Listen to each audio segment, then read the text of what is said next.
अस्सलाम वालेकुम। मां हिकु मिस्किन ख़ातून आहियां। मुंहिंजो अक़ीदो आहे त क़ुरान मजीद खां सवाइ अलाह खां सवाइ ॿियो कोई बि सहारो कोन्हे। इन करे मां तव्हांखे अर्ज़ु कंदसि त ख़ुदा जे वास्ते थोरो मुंहिंजो चवणु वठो। बराबरि मां मञा थी त के माण्हू 5 ई वक़्त निमाज़ पढ़नि था, सॼी ज़िंदगी निमाज़ूं पढ़ियूं अथऊं, क़ुरान जो विर्दु कनि था पिया, दौर कनि था, इस्लाम ते दीन ते क़ाइमु आहिनि, जिन जे करे हीअ दुनिया हले थी। पर अॼु हिकिड़ो अर्ज़ु आहे, अॼु वॾी राति आहे, महराज जी राति आहे। महराज जी राति बाजमायत सुम्हणीअ जे निमाज़ में या इन खां अलावा जॾहिं बि हिन वीडियो खे ॾिसो त महिरबानी करे हाजत जूं 2 रकाता निमाज़ अदा कयो। उन में दुआ इहा घुरो त हीअ जेका बीमारी आई आहे इंसान ज़ात ते या इंसाननि जे करतूतनि जे करे रब्बुल आलमीन जो ॾमर आहे या का ॿी शइ आहे, जेको बि कुझु आहे, इहा मलामत किरोना वारी बीमारी टार ऐं ॿियनि बीमारुनि खां बि हाजतुनि खां बि पनाह ॾियल साईं। 2 रकाता हाजत जी निमाज़ पढ़ो।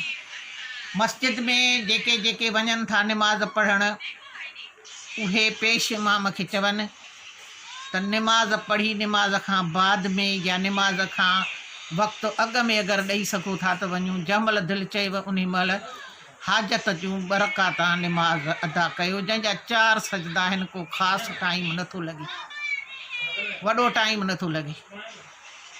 ऐं दुआ इहा घुरो त हीअ शामत जेका इंसाननि ते आई आहे, गुनाहगार आहियूं, ॾोहदार आहियूं, तुंहिंजा आहियूं रब्बुल आलमीन।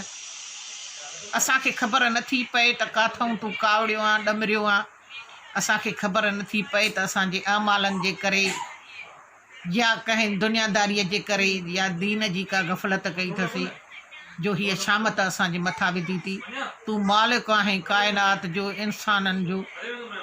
सदके पंजतन पाक जे, मुहाबे मुहम्मद जे, पंहिंजे हेकड़ाईअ जे, पंहिंजे ज़ात जे सदको असां तां इहे शामतूं टार, असां तां इहा शामत टार।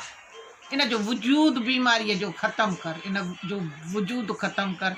तूं पंहिंजी कुदरत ॾेखार, असांजे ऐबनि ॾे न ॾिस। असांजी तौबा आहे, ज़ारी आहे।